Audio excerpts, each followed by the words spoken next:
Hey guys, James here. Ready for some new comic book reviews. All dressed up. I'm getting ready to go to work, so I kind of want to do something real quick. I normally have up my reviews a little bit earlier in the week. Um, so let's get started. I'm kind of doing these from my least favorite to my most favorite this week. So start out with Extermination #2. This is one of the boom titles. Um, this being my least favorite is mostly because of the art. It's really dark. It's hard for me to tell what's going on. Some of the artwork, but the story is really cool. It's Knox, who's this character on the front. He's kind of like your Batman type character, and it's the Red Tinker or something like that, which was his arch nemesis before all this stuff, the Red Reaper. So in this issue, Knox breaks his Batman superhero code, and he shoots and kills some of these aliens. But he's still the super good guy. Like, he has a very strong moral code, and he sticks with it. So the Red Reaper and Knox, they're kind of rescued by this woman who is somebody that Knox has jailed numerous times before the world was taken over. They take him to this place where it's kind of a holding place for people. This is kind of, they've made a little makeshift home out in these caves. They come to find a guy, Promethean, who was a superhero at one point. I guess it's kind of similar to Prometheus, the god, who every morning, comes back to life. Well, come to find out what they're doing with this guy is using him like the birds did in the Prometheus telling in Greek mythology, and they are using him to eat. They're cutting pieces off of him, and it's cannibalistic.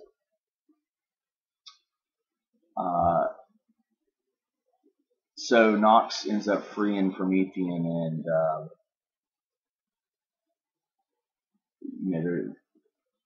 they talk about his name's Absolute, basically the Superman character, and where he's at. So they're kind of trying to put back together these superheroes and take back the planet, I guess. The story of this is really interesting, and I'm going to stick with this at least for one or two more issues, see where it goes, and I hope the art gets a little bit better. It's not horrible, it's not great.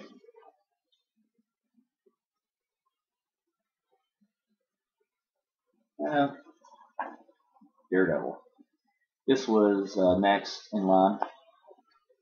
I'm only 2 issues into this. I may have liked it a little bit more if I'd been, with the series a little bit longer. So we left off. Daredevil had just been recaptured by Dr. Doom's squad in Latveria, and he's lost all of his senses. So not only is he blind now, he's lost all his radar ability that he had before.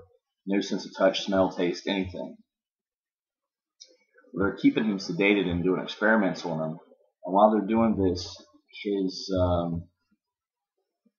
mutation that originally caused him to get this radar sense from the radiation, which blinded him originally, is starting to give him his senses back.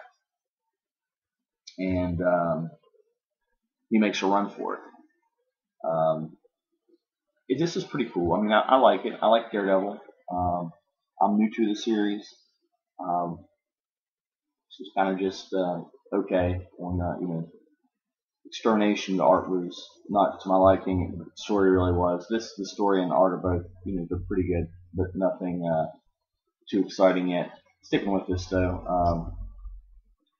I only get Daredevil and Spider-Man out of Marvel right now, so trying to get into something about Marvel. Next is Fables.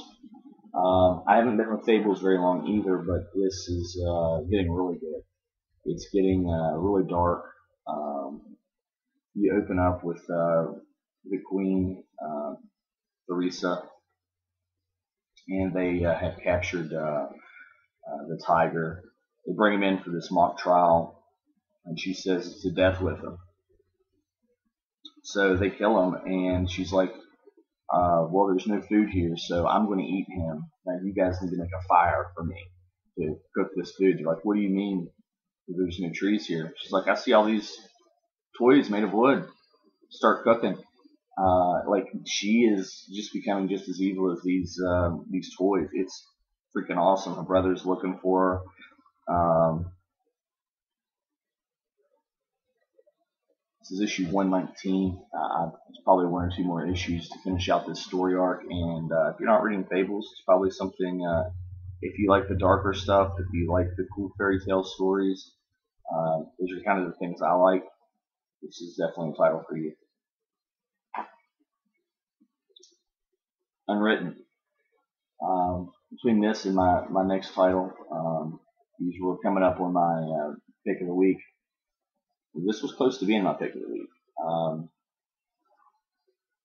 You guys know I really like Unwritten. It's such an interesting story. This is issue 39. If you haven't been reading this, it's still very accessible through trades. You know, you can, I don't know, probably what, 5-6 trades, something like that. You'd be caught up and get with these comics because they're fantastic. The art in it's fantastic. The story, the way they build the story in these, like nothing is left out. There's nothing just put in there by chance. If there's something in the story, it means something. It may be from the first issue that's just now they're talking about it. But it's not random. It's really there for a reason. There's a character in here. I want to say his name was Bucky, that they turned into a rabbit a long time ago. He was a writer. Well, you find out how he ties into everything, how he became that character. It's really interesting. You have the main the cop and this guy she sent to infiltrate the Church of Tommy. He kind of gets caught, and he sees this hand floating in water that they're using to. It takes people somewhere they don't know where, sends them back. And where he got caught at was in this church. They had all these like magical, mythical creatures trapped, like unicorns, dragons, things like that, and they basically rescue him. And the head of the church throws this wooden hand that's floating in water on the cop. It turns her into words as she floats away, and she comes back. And they really, the people hadn't been coming back when this happened, but in the meantime, the leader of the church has escaped, and now they're chasing him down. It's a lot more in depth than that. It's hard to explain Unwritten if you don't read it, because there's so many different things going into it. There's like 3 simultaneous stories going on in this. It seems like you have the vampire character, you have the character on the cover here who got captured. You have Bucky, you have Tommy Taylor. There's just so many different stories going on. You have to read this to understand it. It's hard to explain just talking about it. But fantastic. Almost my pick of the week.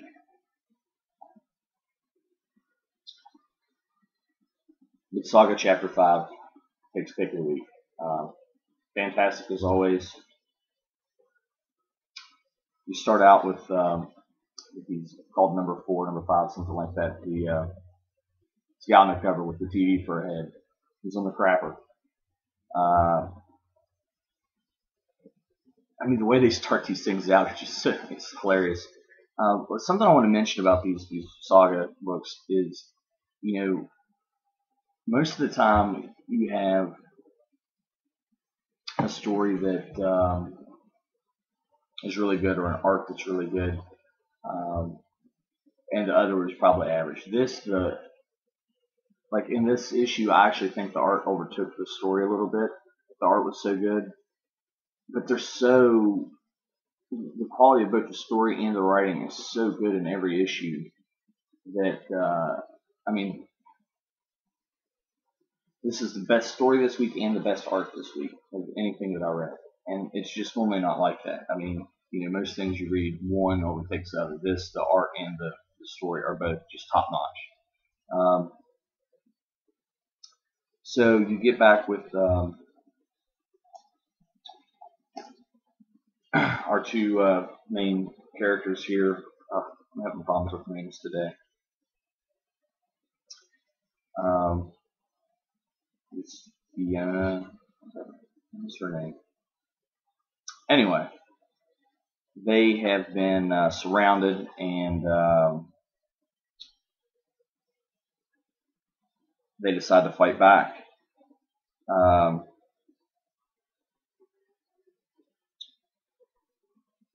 Marco pulls his sword, which he's sworn he wouldn't do once they had a child, and starts fighting these guys off. He's tearing them up. He's getting ready to kill one, and his wife, basically Alana, she shoots him like with some sort of stun thing, and he stops. There's a sense in this that him pulling that sword, Marco uses magic abilities too. That I think somehow that's going to affect the story later on. The magic that he uses,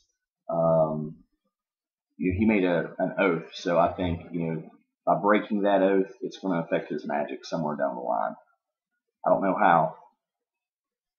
So they're trying to escape to the planet now.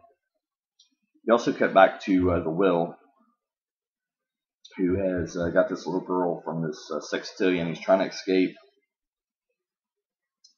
and they get stopped also by this Mama's son, another strange creature,